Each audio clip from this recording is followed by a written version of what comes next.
verse 1 to 6. Buksan po natin ang ating Biblia. Ano po ang nakasulat sa Psalm chapter 1, verse 1 to 6? Ang sabi po sa verse 1, "Blessed is the man who walks not in the counsel of the ungodly, nor stands in the path of sinners, nor sits in the seat of the scornful." Verse 2, "But his delight is in the law of the Lord, and in his law he meditates day and night." And verse 3, "He shall be like a tree planted by the rivers of water, that brings forth its fruit in its season, whose leaf also shall not wither, and whatever he does shall prosper. The ungodly are not so, but are like the chaff with the wind drives away. Therefore, the ungodly shall not stand in the judgment, for sinners in the congregation of the righteous. For the Lord knows the way of the righteous, but the way of the ungodly shall perish." Basahin ko lang po sa Tagalog ang verse 1. Ang sabi po sa verse 1, "Mapalad ang taong hindi nakikinig sa payo ng masama at hindi sumusunod sa masama nilang halimbawa, hindi siya nakikisama sa mga kumukutya at hindi nakikisangkot sa gawaing masama. Sa halip, kasiyahan niyang sumunod sa kautusan ni Yahweh." Ito po yung mensahe ng Lord sa araw na ito. Sa Diyos po, ang Diyos po ang mapapurihan sa kanyang banal at makapangyarihang salita. Pwede po tayong sumandaling pumikit at tayo po'y manalangin. Oh, hallelujah! Diyos na makapangyarihan, Diyos na tapat, Diyos na banal. O Diyos, sa araw na ito, sa lugar na ito, Panginoon, kita mo ang bawat puso. O Diyos, alam mo ang bawat isipan. O God, alam mo ang bawat nilalaman ng aming puso at isipan. O Diyos, sa oras na ito kami naninikluhod. O God, nagpapakumbaba. O Diyos, at kinikilala ka bilang Diyos ng aming buhay at Diyos sa lugar na ito. Panginoon, salamat sa pribilehyo na kung saan Ikaw ay aming makaniig through your words, O God.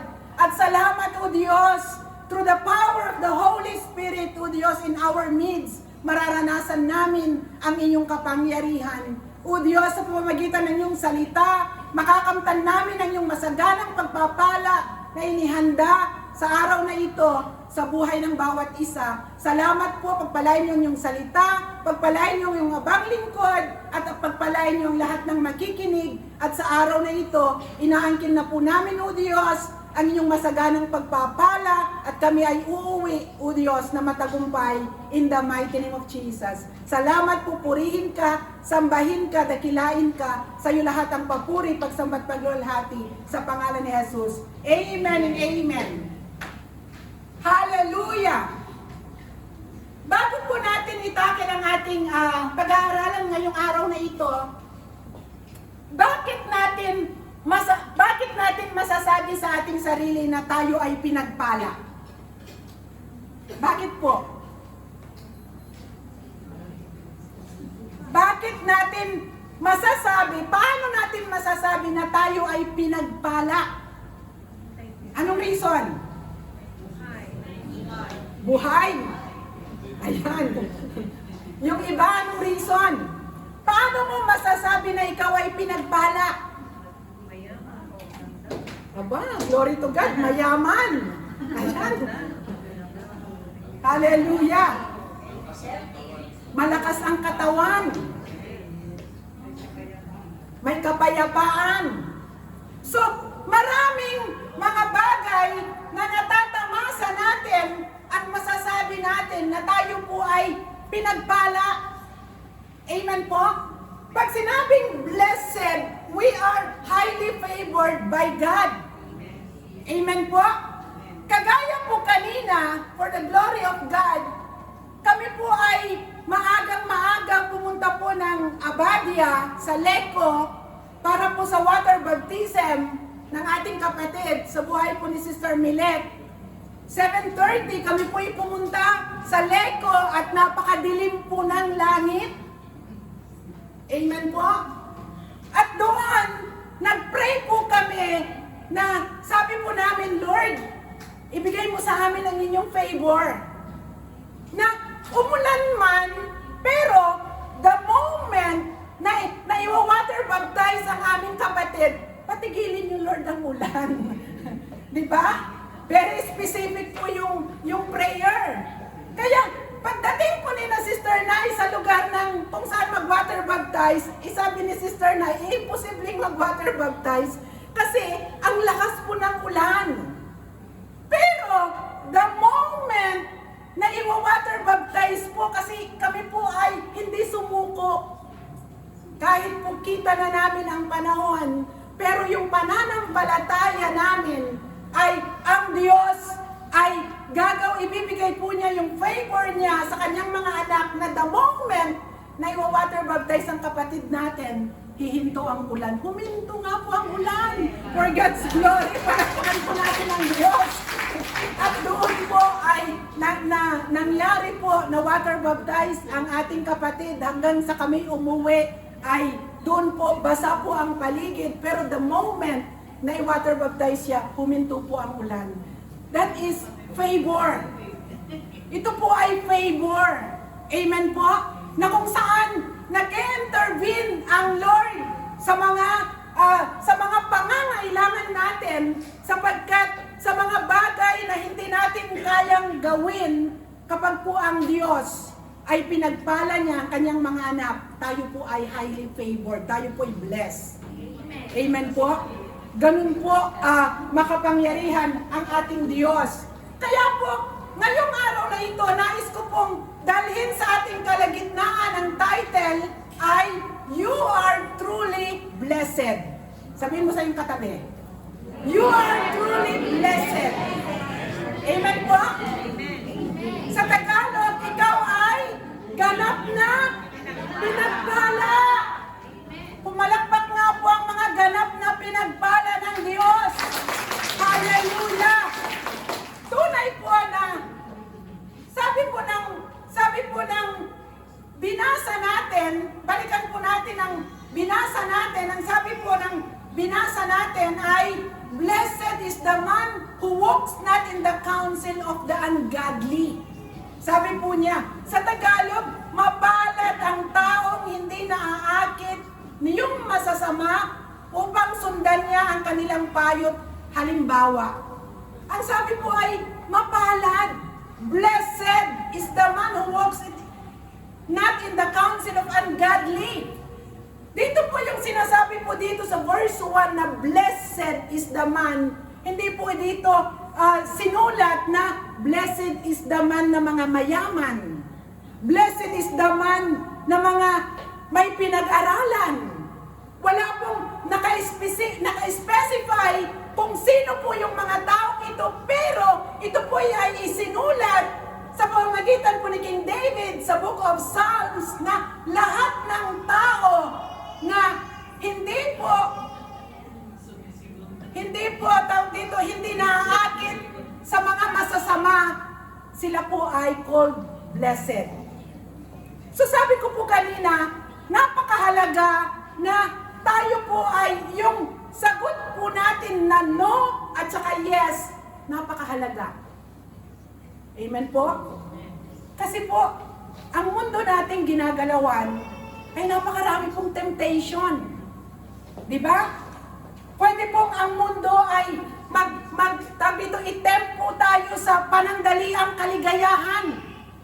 Kapag po nakita ng iyong mata at naramdaman ng iyong puso at nag-isip ka na maranasan mo ang panandaliang kaligayahan at ang isinagot mo ay yes, ito po ay trap ng kaaway.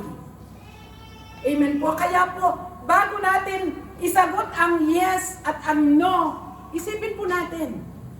Huwag po natin pairalin lang ang ating isipan. Huwag lang natin pairalin yung gusto natin.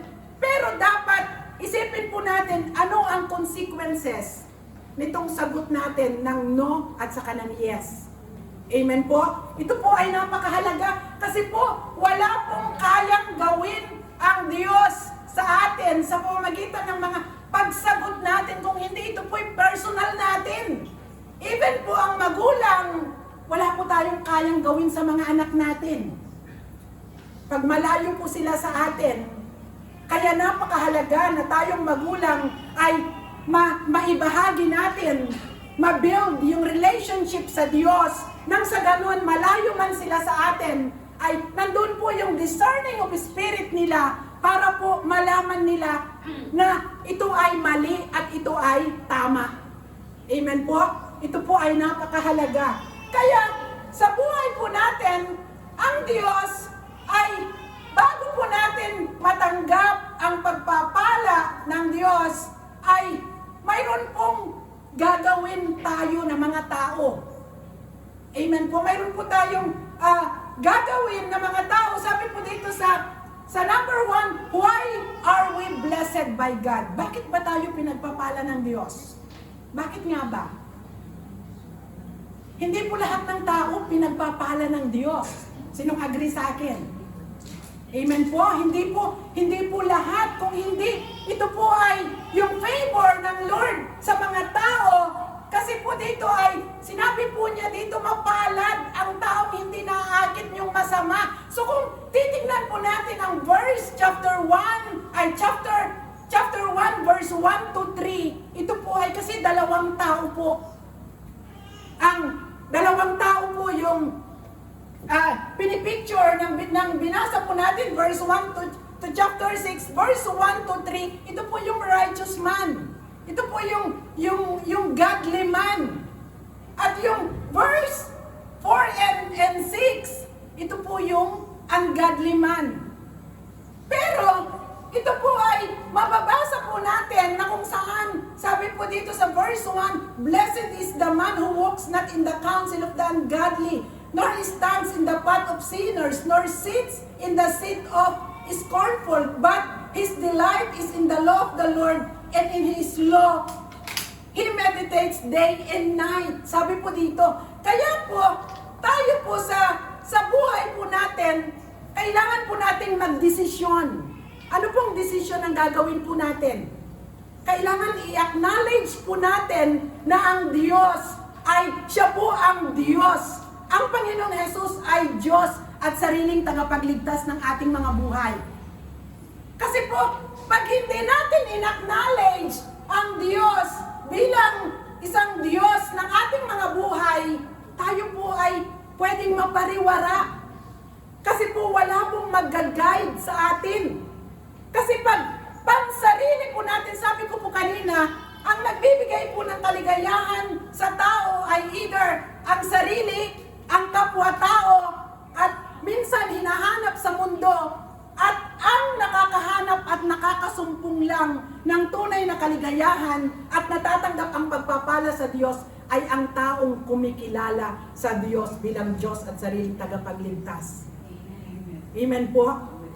Kasi kailangan kilalanin natin Siya bilang Diyos ng ating mga buhay. Hindi po yung hahanapin. Kasi marami pong mga tao na lalapit sa Diyos kasi may pangangailangan. Pag natanggap na ang pangangailangan, nalalayo na sa Diyos. Kasi po, pag ang pangangailangan mo lang ang paglapit ka sa Diyos kasi may pangangailangan ka, hindi dahil Siya ay Diyos ng ating mga buhay, maaari pong dumating ang panahon na yung relationship natin sa Diyos ay pwede kang mahatak ng mundo. Pwede kang mahatak ng iyong sarili.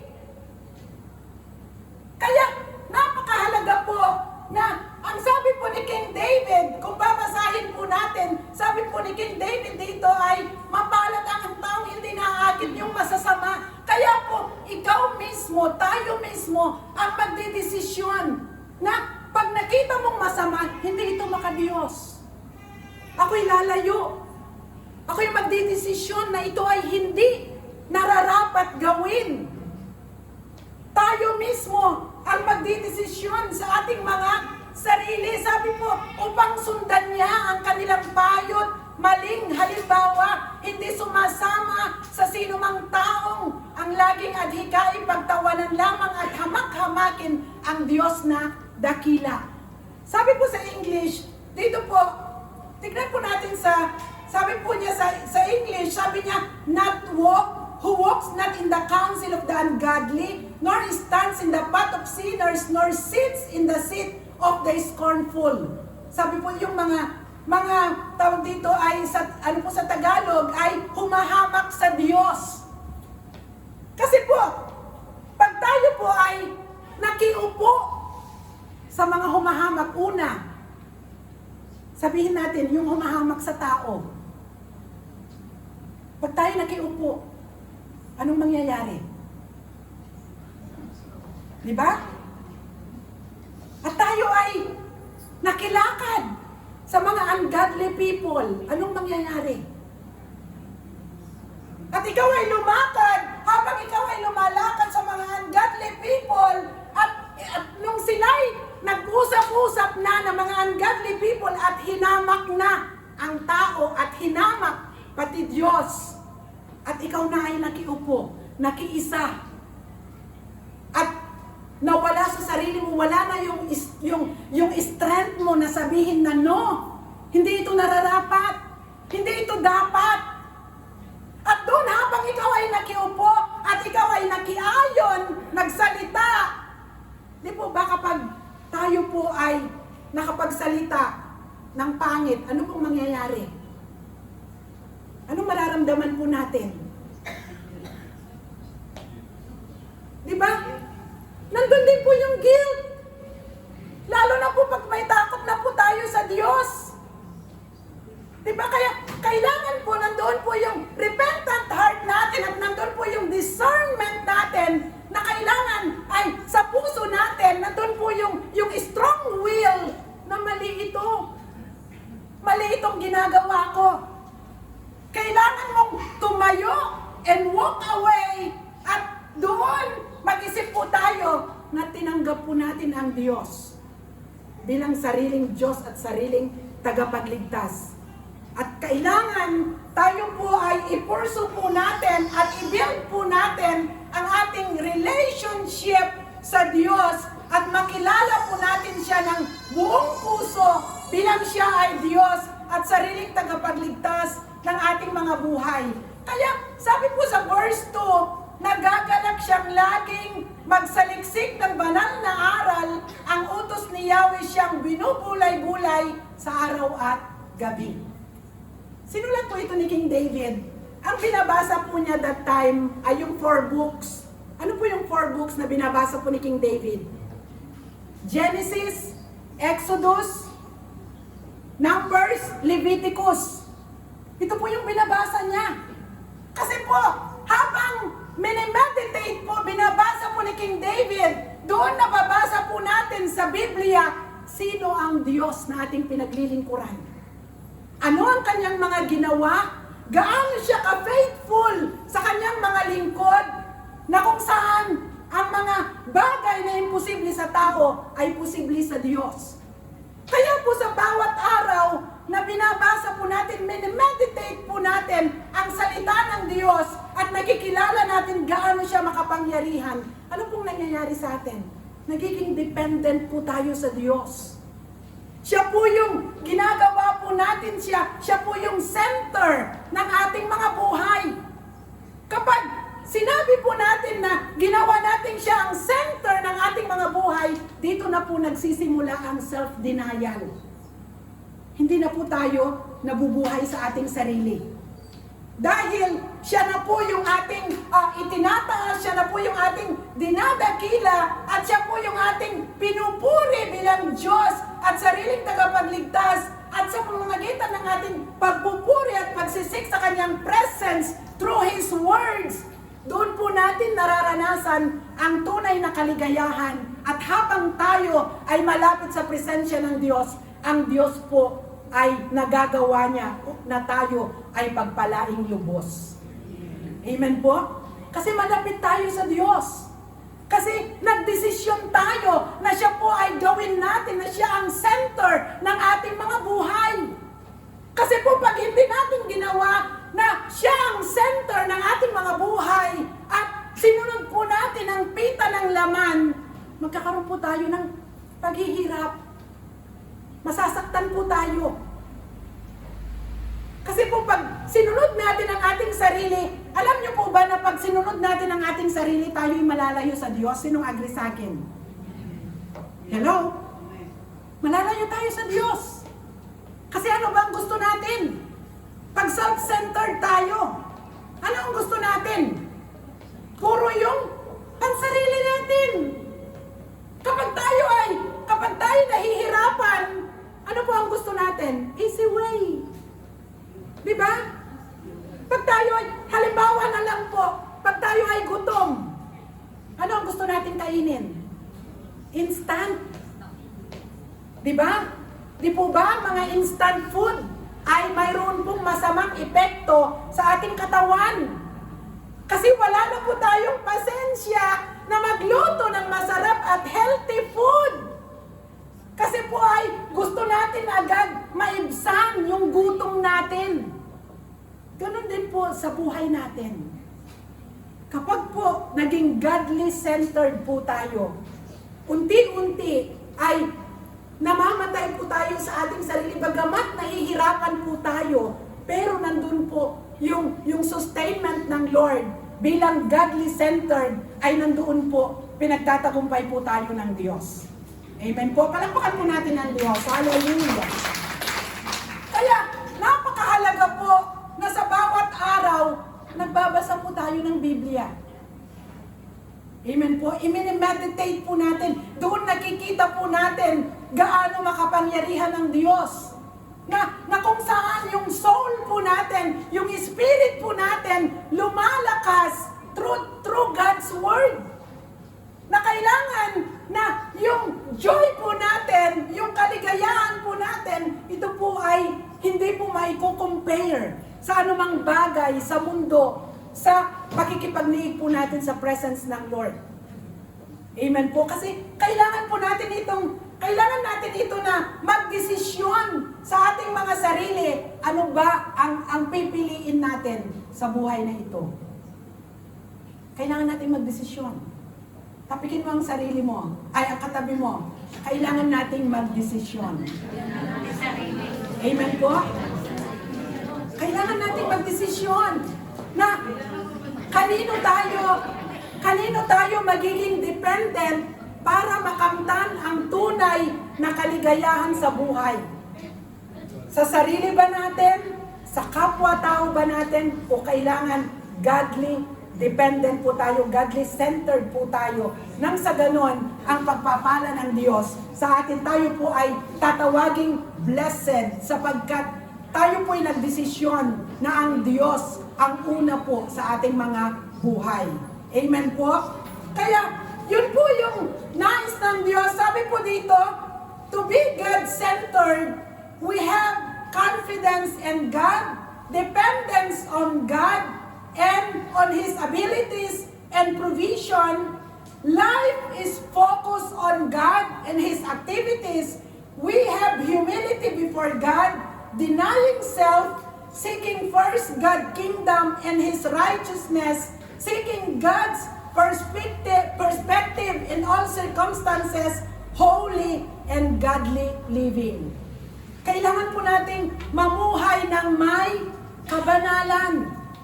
Kailangan nating piliin na mamuhay ng may kabanalan sa harapan ng Diyos sapagkat ito lamang po ang natatanging paraan para tayo po ay laging pagpalain ng Diyos. Amen po? That's why tayo po ay pinagpapala ng Diyos sapagkat we choose na tayo po ay godly-centered ang ating mga buhay. Kaya, kailangan tayo po araw-gabi, tayo po ay mag-meditate ng salita po ng Diyos. Magbasa po tayo ng Biblia. Hallelujah! And number 2, being blessed in Christ Jesus.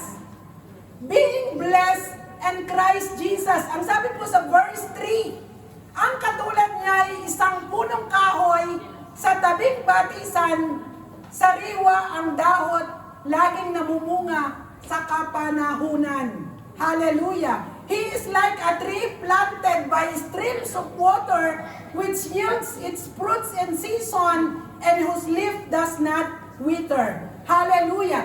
Tayo daw po ay kagaya ng isang puno na itinanim, isang punong kahoy na itinanim sa batisan, sariwa ang dahot laging namumunga sa kapanahunan. Tingnan mo nga ang katabi mo. Tingnan mo ang katabi mo. Mula ulo hanggang paa. Ayan. Ano ang nakikita mo sa katabi mo? Anong nakikita mo sa katabi mo? Hello? Katatapos lang yan nagbakansa, ha? Katatapos yan nagriposo. Hallelujah. Anong nakikita mo sa katabi mo? Ito ba ay kagaya ng binasa natin sa verse 3? Siya ba ay kagaya ng binasa natin sa verse 3 na parang punong kahoy sa tabing batisan na laging sariwa? Hello? Anong nakikita mo sa kanya? Luntian ba? Green na green ba? May bulaklak ba? May bunga ba? Hello? Hallelujah! Ito po yung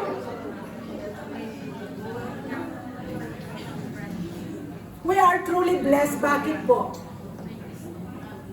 Because of Jesus. Dahil sa ginawa ng Panginoong Jesus, we are truly blessed. Kasi po, sa kamatayan ng Panginoong Jesus, sa krus ng Kalbaryo, binayaran niya ang lahat ng ating kasalanan. Mula sa kadiliman, ay dinala po tayo sa liwanag. Mula sa malungkot na buhay, dinala tayo sa masayang buhay. Tingnan mo nga mukha ng katabi mo kung tunay na masayang buhay. Hello? Hallelujah!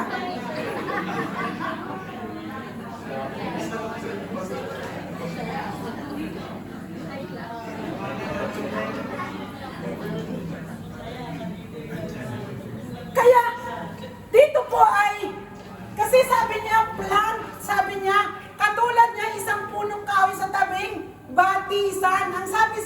Ang sabi po sa English, he is like a tree planted by streams of water. So, ibig sabihin, pag sinabing tayo po buhat nung tinanggap po natin ang Panginoong Yesus, tayo po'y namatay sa ating old self.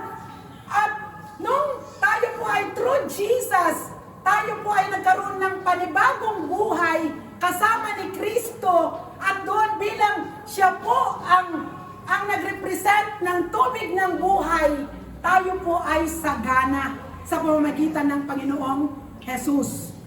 Kaya, pag sinabing ikaw ay gaya ng punong kahoy sa tabing batisan na sagana ang tubig, at ikaw ay ang inyong gaya ng isang puno na ang dahon ay luntian, ay ibig sabihin, anumang problema ang kakaharapin natin, kung tayo po ay connected sa Panginoong Jesus, isusustain po niya ang lahat ng ating pangangailangan. Amen po, palakpakan po natin ang Diyos. Kaya po, ang sabi po ng Panginoong Jesus mismo sa John chapter 15 verse 5, I am the vine, you are the branches. If a man remains in me, and I in him, he will bear much fruit. Apart from me, you can do nothing. Sabi po sa Tagalog, ako ang puno ng ubas at kayo ang mga sanga. Ang nananatili sa akin at ako sa kanya, ang siyang nagbubunga ng sagana, sapagkat wala kayong magagawa kung kayo'y hiwalay sa akin. Praise God. Kaya po, sa buhay po natin, sino po sa atin na maraming mga desisyon na ginawa po natin sa buhay na hindi po ito ay alinsunod sa kalooban ng Diyos na ang dulo po ng ating desisyon ay failure po tayo. Kabiguan. Kasi po ginusto natin. Hindi po ito gusto ng Diyos. Kaya, that's why, sabi po ng Panginoong Jesus, apart from me, you can do nothing. Wala tayong magagawa. So parang sinabi po sa literal na kung saan ito ay, ang punong ito ay hindi na po ito nakatanim sa tabing batisan, wala na pong flowing water na nagsusustain. At doon, ang tree na ito, ang puno na ito, bago po siya lumaki, magkaroon ng bulaklak, magkaroon ng bunga, kailangan po yung roots niya, kailangan po ito po ay lumalim ang ugat. Makapasok po doon sa, kailangan ay mag-grow. So tayo po na mga Christians, paano po tayo nag-grow? Hello? Ilang taon na po tayong nandito sa church? Ilang taon na po?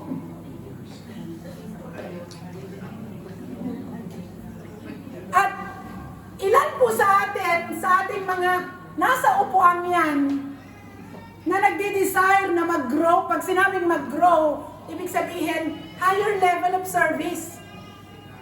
Na yung mga nag-opening prayer, ngayong taong ito, at the end of the year, sabi ni Ate Neng, mag-prayer leader. Ayan, palakpakan po natin ang Diyos. Ayan. Kasi kailangan po natin mag-grow. Hello? Hindi po natin, pag dito hindi tayo mananatili kung ano po, tayo nung tinawag tayo ng Diyos, ay, yung upuan na yan ay lagi ka na lang nakaupo dyan.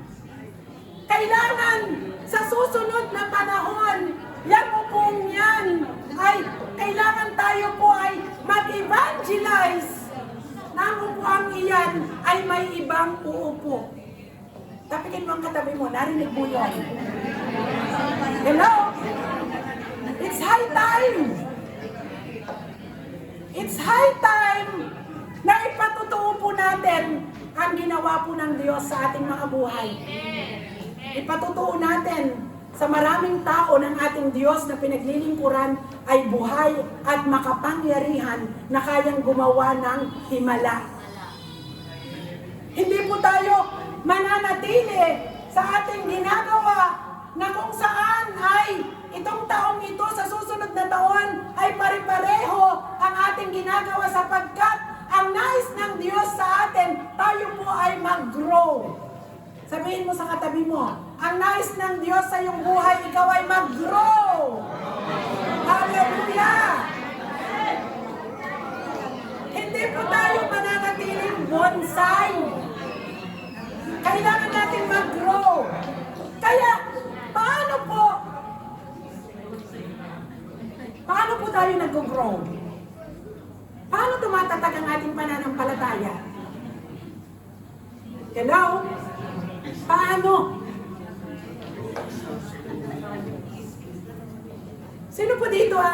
Sino po sa ating kalagitnaan na humaharap ng mga trials? At sino po dito sa atin na sa pagharap ng mga trials ay sumusuko na?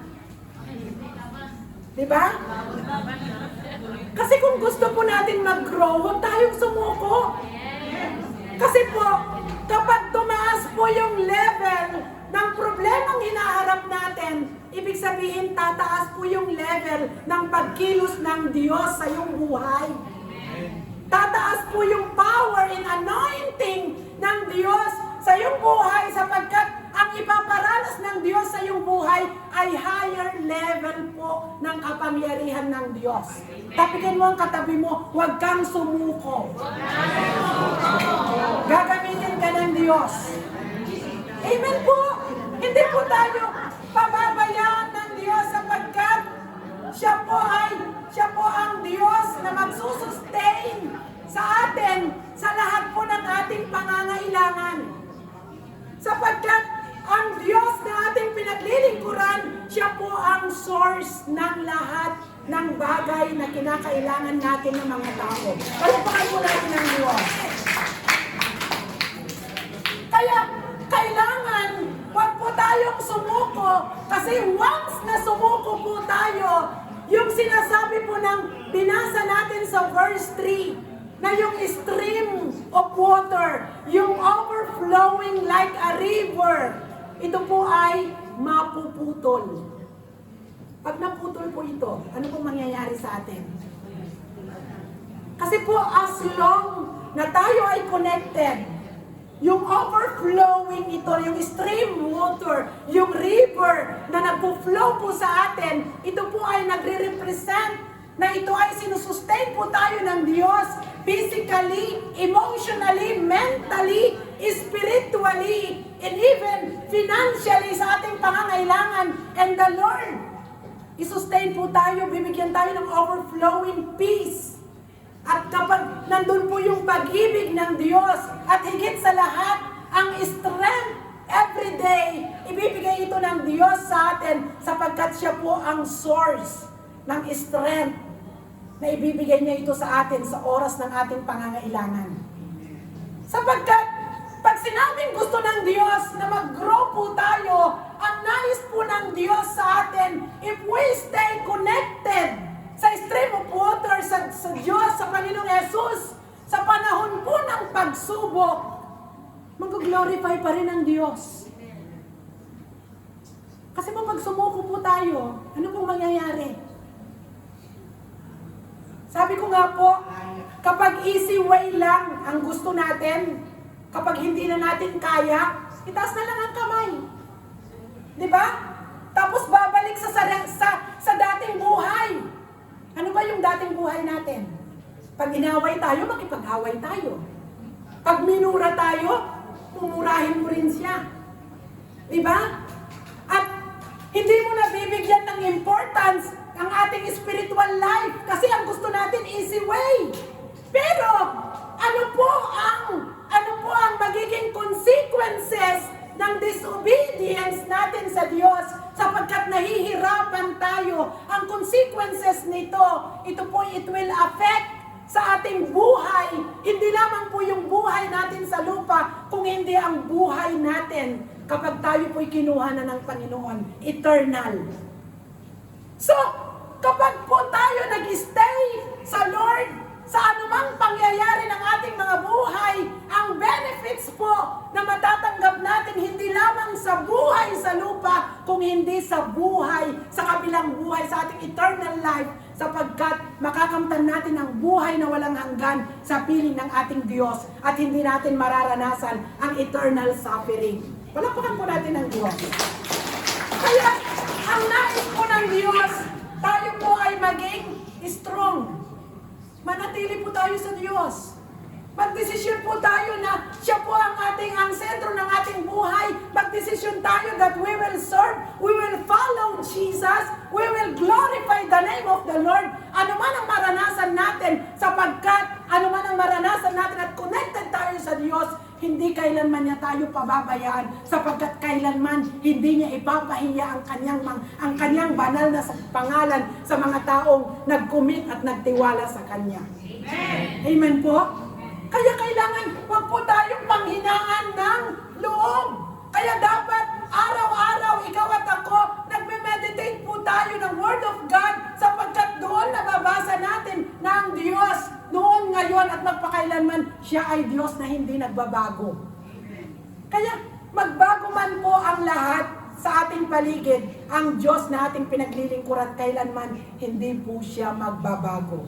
Pag sinabi niyang, anak, pagpapalain kita sapagkat ikaw ay tapat kong lingkod, pagpapalain kita sapagkat ikaw ay matatag, ikaw ay hindi sumusuko, ikaw ay nananalig sa akin, ikaw ay nagtitiwala sa akin, ang aking pagpapala ay sagana sa iyo sa bawat araw. Sabi ng Panginoon, nang sa ganon, ang pangalan ng Diyos bilang ikaw ay pinili, tinawag niya na maglingkod, ay mapapurihan even sa araw at oras na ikaw ay may problema. Kaya po, ganun po kaya. Pero hindi po ito magagawa ng Diyos unless na tayo po ay i-commit natin ang buhay natin sa Diyos. At anuman ang mangyari, manatili po tayong tapat at magtiwala sa ating Diyos na makapangyarihan. Kaya doon po, sabi ko, we are blessed. Tayo po ay pinagpala through Jesus sapagkat kung wala po ang Panginoong Jesus na siyang namatay para sa atin at siyang nag-connect sa ating Amang nasa langit, ang tinatamasa po natin ngayon, ano man ang tinatamasa natin ngayon, hindi po natin ito mararanasan. Kaya salamat sa Panginoong Jesus. Nasa atin po ang kapayapaan, ang kalakasan, ang saganang pag-ibig ng Diyos. Nandun po yung kalakasan sa bawat araw na tayo ay kagaya po ng isang puno na ang sabi po dito ay sariwa, ang dahon laging namumunga sa kapanahunan. Kaya tayo po ay hindi po pinababayaan ng Diyos na sa tingin natin ay kulang ang mga resources natin, pero kailanman hindi po ipahihintulot ng Diyos na tayo ay magkulang sapagkat ang pagtitiwala natin sa Diyos ng buong puso, doon po kumikilos ang kanyang kapangyarihan sa buhay natin. Kaya huwag po tayong sumuko. Ang sabi ng mata mo wala na. Ang sabi ng katawan mo, hirap ka na. Pero ang puso mo na connected sa Diyos, na hindi sumusuko, ang Espiritu mo, ang guidance ng Holy Spirit sa iyo, sinasabi ng puso mo, magtiwala kang lubos, ang Diyos ay gagawa ng himala at hindi kanya pababayaan. Amen po, palakpakan po natin ang ating Diyos. Kaya, glory to God sapagkat through Jesus, tayo po ay ganap na pinagpala sapagkat sa pamamagitan niya, tayo po ay nararanasan natin ang masaganang pagpapala ng ating Amang nasa langit. At sabi po sa verse 3, ano po ang sabi po sa verse 3? Yung binasa po natin, anumang gawin ay nakatitiyak na magtatagumpay. Ito po yung pangako ng Diyos. Sabi niya, whatever He does, prospers. Ano man ang kanyang gawin, siya'y nagtatagumpay. Ito po yung, sabi po ng kaaway, kapag tayo hirap na, ang sabi ng kaaway, hindi mo na kaya, suko ka na. Wala ka ng lakas. Diba? Kumbaga ay, pag ganun mo ng bigasan mo ay narinig na yung sounds na talagang huling saing na lang, wala kang trabaho. Hindi mo na kaya ang mga hinaharap mo, ang mga bills mo, wala ka ng pambayad. Pero ang Diyos, since na tayo po'y connected sa Kanya, na ang sabi po niya sa season, sabi niya sa tamang season tayo po ay magiging mabunga, magiging fruitful. Kaya sabi niya, ano man ang gagawin natin, tayo po ay laging magtatagumpay. So kung hindi po tayo makikipaglaban, paano natin makakamtan ng tagumpay?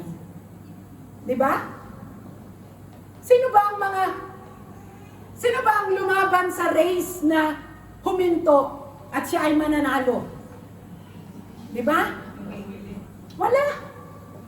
Kaya tayo po ay lagi natin prayer sa Lord. Lord, gusto ko victorious ako. Diba lagi natin sinasabi sa prayer natin? Lord, gusto ko po ay bigyan niyo ako ng victory. Lagi akong victorious. So, kung victorious ka, kung nakamtan mo ang tagumpay, ibig sabihin, nakipaglaban ka. At sa iyong pakikipaglaban, hindi ka nag-iisa. Kasi kasama mo ang Diyos. Kaya po, pagtulog mo sa gabi, nagpapasalamat ka, Lord. Salamat, sinustain mo ako ngayong araw na to. Kasi po, ang sabi, tama po yung sabi ng Biblia, yung the Lord's Prayer, give us our daily bread. Kung binigyan tayo ng Diyos ng sapat na lakas sa araw na ito, praise the Lord! Hindi natin po problemahin yung araw ng bukas. Kasi sa araw ng bukas, isustain ulit tayo ni Lord. Sabi nga nila, ang dami daw tao na namumroblema kung ano yung pangangailangan niya sa araw ng bukas. Pero kung yung araw na ito, sinustain daw tayo ng Diyos, millions of people na tayo matatawag na blessed. Kasi Kasi gaano karaming tao ang hindi nakakakain sa bawat araw. Tapikin mo nga ang katabi mo. Kumain ka ba kaninang pranso? Hello? Tanungin mo ang katabi mo. Siguro pag alis mo ng bahay, mayroon ka na rin nilutong pang-tsena. Di ba? Alam mo na rin kung anong kakainin mo mamaya. So, ibig sabihin, ang pagpapala ng Diyos ay abundant. Kaya po sa bawat hapon, sa bawat gabi, itaas mo ang iyong kamay, pasalamatan mo ang Diyos. Acknowledge our God na sa bawat araw sinusustain niya tayo. Nandun yung lakas, nandun yung kapayapaan, nandun yung liwanag ng isipan, kasi po napakahalaga na magkaroon tayo ng liwanag ng isipan. Maalala niyo yung nasa news na yung binatilyo na pinatay ang kanyang kapatid at ang kanyang magulang? Bakit? Kasi nawala na yung kanyang katinuan. Gaano yung bagay na yun na magagawa niya dahil nagkaroon na siya ng depression, yung kanyang isipan wala nang kaliwanagan at nakagawa ng bagay na yun na kung saan akala niya yun na yung katapusan ng kanyang problema at ang sabi niya gusto daw niya ng kapayapaan at tatapusin na niya ang kanyang problema. Tingnan po natin gaano kahalaga na ikaw at ako pumupunta sa church ng Sabado at Linggo. Gaano kahalaga na sa bawat pagluhog mo sa Diyos, lahat ng bigat sa puso mo, nililay down mo sa harapan ng Panginoon. Kasi sapat na. Mula umaga hanggang gabi, mayroon kang naranasan, ibigay mo sa Diyos. Huwag mong ipunin. Sa Diyos mo ibigay. Nahirapan ka, nasaktan ka, nawawalan ka ng pag-asa, sabihin mo lahat sa Diyos. Panginoon, mula umaga hanggang hapon, ito yung naranasan ko. Mabigat. Gusto ko ng kagaanan. At ang solusyon, wala man sa mga kamay kong ito, Panginoon, but I know. Sa kamay mo, Panginoon, matatagpuan ko ang solusyon. At sa bawat araw na ibinibigay mo sa Diyos ang bawat bigat mo, matutulog ka ng payapa. Hindi ito naiipon. Hindi kagaya nung binatilyong yon dahil bawat araw ang mga frustrations niya sa buhay,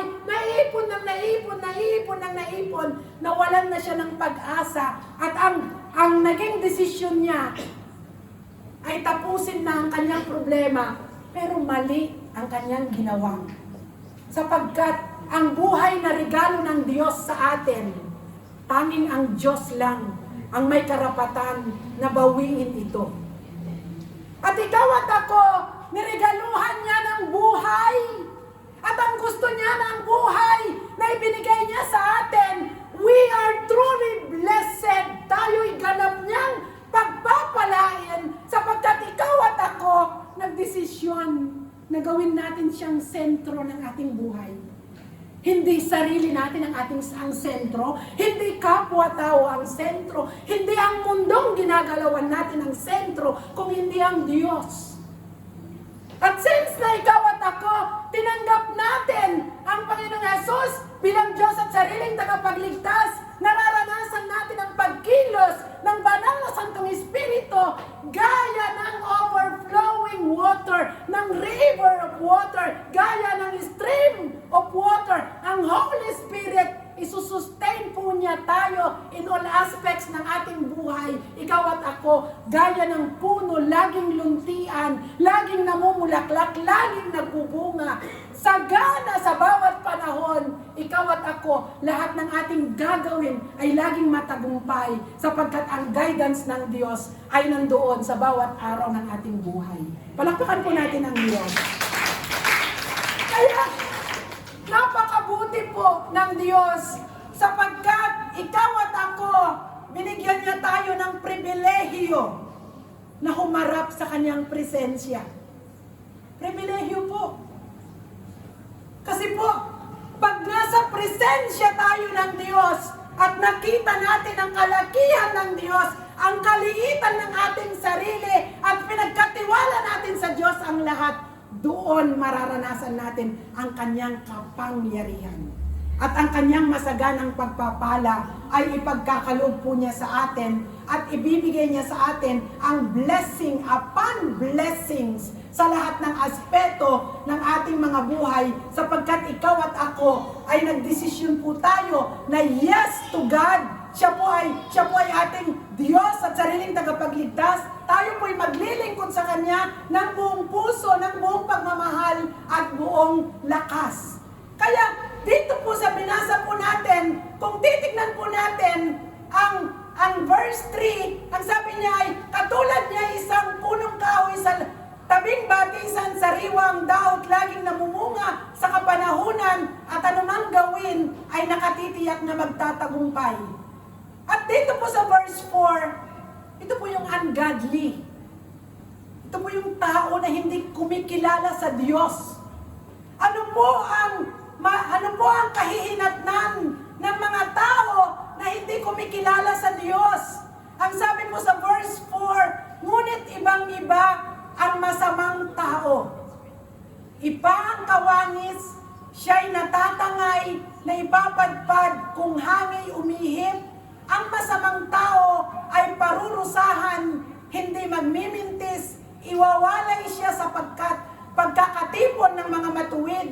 Sa taong matuwid ay itong si Yahweh ang siyang mag-iingat.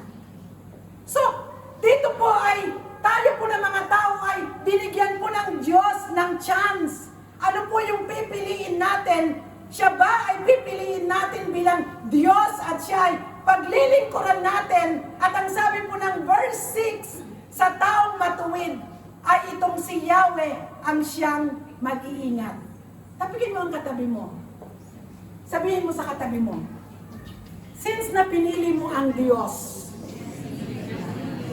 sa bawat minuto, sa bawat oras, sa bawat araw, ang Diyos ang siyang mag-iingat at siyang magpapala sa iyong buhay at sa iyong pamilya. Palakpakan po natin ang Diyos. Kasi ito ay magagawa ng Diyos sa mga tao na nagdesisyon, kasi nagdesisyon ka na lumakad ng may katuwiran, lumakad ng matuwid na kasama ang Diyos. Hindi lumakad na kasama ang mga ungodly. God is telling us that He will bless us if we do not walk in the counsel of the wicked.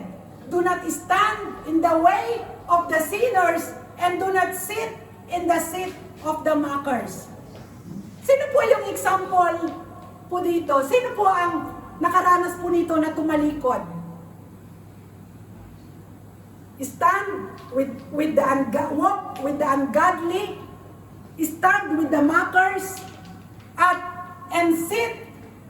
Siya ay nakiupo with the mockers. Sino po? Si Peter. Ano pong nangyari kay Peter? Diba? Nung hinuli ang Panginoong Jesus, naglalakad kasama ni Peter yung mga ungodly. Diba? Yung mga nagmock sa Panginoong Jesus. Diba sabi ng mga tao, diba ikaw ay kasama? Disciple, anong sabi niya? No, hindi ko siya kilala. At doon, ay nakita niyo kung napanood niyo po, di po ba? Nakiupo siya, mayroon doon, tawag dito may apoy. At nakiupo siya at sinabi ulit, di ba ikaw ay, anong sabi no? Hindi ako. Kaya, ito po ay, siya po ay perfect example, pero ang Diyos, siya po ay nagbibigay po ng second chance. Na kapag tayo po na mga nakakilala sa Diyos, tumalikod, gumawa ng mga bagay na ungodly, na hindi po kalooban ng Diyos, At doon right away, kinilala po natin ang ating pagkakamali at nagbalik loob po tayo, bibigyan po tayo ng chance ng Lord. In conclusion, ito po yung perfect example po ng Diyos na kung saan yung tunay na sinasabi niya na ang mga tao na siyang lumalakad sa katuwiran at hinahanap ang kanyang kalooban ay kanyang ipoprotect. Ito po yung best example po nung panahon po ni Noah. Amen po? Ano pong nangyari sa mga tao na nagpakasasa sa kaligayahan, gumawa ng mga kasamaan, ay sila po'y tumalikod sa Diyos? Ano pong nangyari? Ginunaw ng Diyos ang mundo. Ang mga tao na tumalikod at gumawa ng kasamaan nung nagkaroon po ng baha, namatay ang lahat ng tao at ang tanging dito ay si Noah na siyang righteous nung time na yon. Nandun po ang guidance and protection and blessing ng Lord sa kanyang buhay. Niligtas po ng Diyos si Noah, ang kanyang pamilya, na kung saan sa panahon po ng dilubyo ay nandoon ang protection ng Lord, nandoon ang pangangailangan po ni Noah, sinustain po siya ng Diyos, hindi po niya ito pinabayaan. At doon nagmula uli ang tao sa buhay po ni Noah at nandoon ang sustainment ng Lord at nag-glorify po ang Diyos sa kanyang buhay. Kaya ikaw at ako, once na nagdesisyon ka na bilang i-acknowledge sa iyong buhay na gawin mong ang Diyos ang sentro ng iyong buhay at magdesisyon ka at mag-commit ka na ikaw ay maglilingkod ng buong puso, ano man ang maranasan mo, huwag kang bibitaw sapagkat kagaya po ni Noah, nandun po ang protection ng Lord, nandun po yung sustainment ng Lord, nandun yung provision ng Lord, nandun yung strength na ibibigay ng Lord, nang sa ganon, throughout po sa trials, ay isusustain ka ng Lord na magkaroon ka ng breakthrough at sa anumang maranasan mo, still, you will give glory to the name of the Lord sapagkat nanatili po tayo na tapat sa harapan po ng Panginoon. Kaya po, in conclusion, dito po, sabi ko po, dito sa conclusion, sabi po, choose to pursue righteousness and continue building your relationship with God. Make always Jesus be the center of your life and follow His will and His will in whatever hardship in life are you facing. Always remember, God will bless you and sustain you in all your needs as you bring glory to His holy name. Doon po, hindi po niya tayo kailanman pababayaan sapagkat ang Diyos na tumawag sa iyo at sa akin, siya po ay Diyos na tapat. Kaya po, sa araw na ito po yung araw na kung saan dahil tinanggap natin si Jesus bilang Diyos at sariling tagapagligtas, you and me, we are truly blessed. Tayo po ay ganap na pinagpala. Lahat ng tinatamasa natin, ito po ay kaloob ng Diyos. Kaya po, itong araw na ito po yung araw na ginawa ng Diyos upang itaas, pasalamatan natin ang Diyos na ang lahat ng kanyang ginawa at gagawin pa sa ating mga buhay, siya po ay maparangalan, madakila at maluwalhati sapagkat siya po ay Diyos na dakila. Amen po. Palakpakan po natin ang Diyos. Palikila ka kayo mo. Hallelujah. Oh, hallelujah, hallelujah. Thank you, Lord.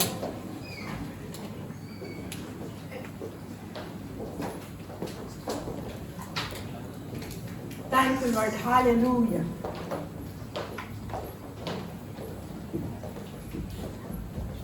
Thank you, Lord. Thank you, Lord. Hallelujah. Hallelujah. Ipikit po natin ang ating mga mata. Kapatid, kaibigan, you are truly blessed. Ikaw ay ganap na pinagpala ng Diyos. The moment na nagdesisyon ka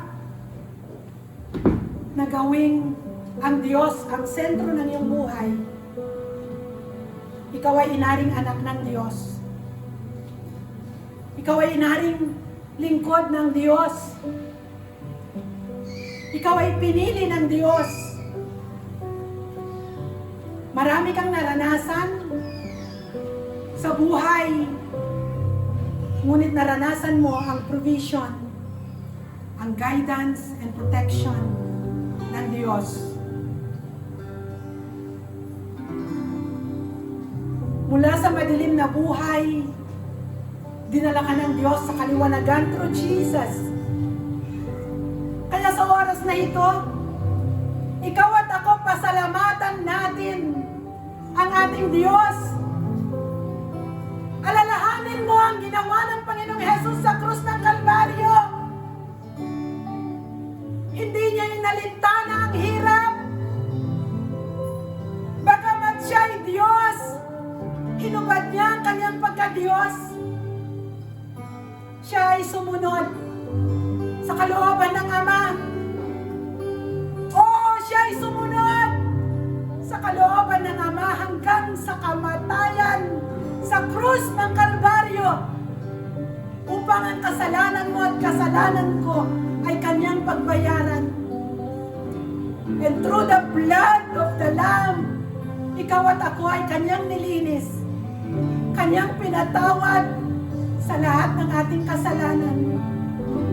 At mula sa ating ulunan hanggang sa ating paanan, sa paglapit natin sa harapan ng ating Amang Diyos, tayo'y nakalalapit hindi dahil ikaw at ako ay matuwid, but through the grace of God, through the blood of Jesus na nakabalot sa ating ulunan hanggang sa ating paanan. And through the blood of Jesus, nararanasan natin ang grace, ang mercy, ang blessing, ang provision, ang healing, ang deliverance, and the overflowing joy, the overflowing love of God, the overflowing peace, and the overflowing strength. Ikaw at ako ay nararanasan ito. The overflowing grace and love and mercy of God upon you and upon your family is continue flowing. Oh, rarabakia, rarabashika, rarabasyande. Kapatid, kaibigan, kung gusto mong dumaloy sa'yo ang river, ikaw ay magpakumbaba sa harapan ng Diyos, sapagkat ang tubig ay dumadaloy sa mababang lugar. Huwag tayong magmataas sa harapan ng Diyos. Kung nais mo na maranasan ang banal na presensya ng Diyos sa oras na ito, kapatid, kaibigan, kung ikaw ay nagkamali, kung ikaw ay nagdepende sa iyong sarili, kung ikaw ay nagdepende sa kapwa-tao upang maranasan ang kaligayahan sa buhay, sa oras na ito, ikaw ay magpakumbaba at magbalik loob sa Diyos. At sabihin mo sa Diyos sa oras na ito, magdesisyon ka sa harapan ng Diyos at sabihin mo na gawin mo ang Diyos na siyang sentro ng iyong buhay. At mararanasan mo ang tunay na kaligayahan sa harapan ng Diyos. Because the Lord is the source of joy, of true joy, the everlasting joy. Hallelujah. Oh, rarabakia, rarabashika, rarabasyande. Come on, church, open your lips. Talk to God. Sabihin mo sa Diyos ang lahat ng laman ng iyong puso. Pasalamatan mo ang Diyos sa iyong masaganang pagpapala na nararanasan mo.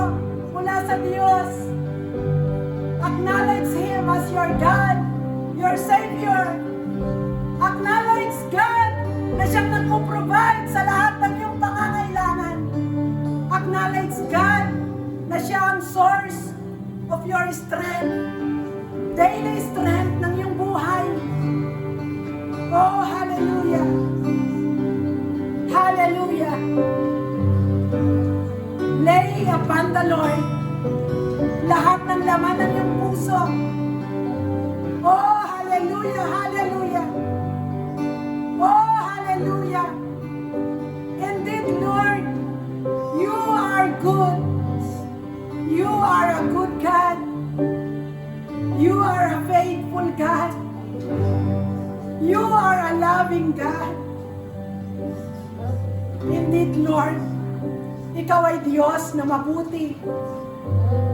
Panginoon, sa oras na ito, kita mo ang puso ng bawat isa.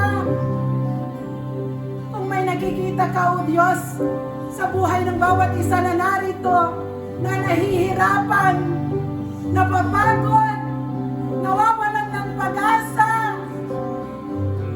Panginoon, yakapin niyo nga po ang buhay ng bawat isa.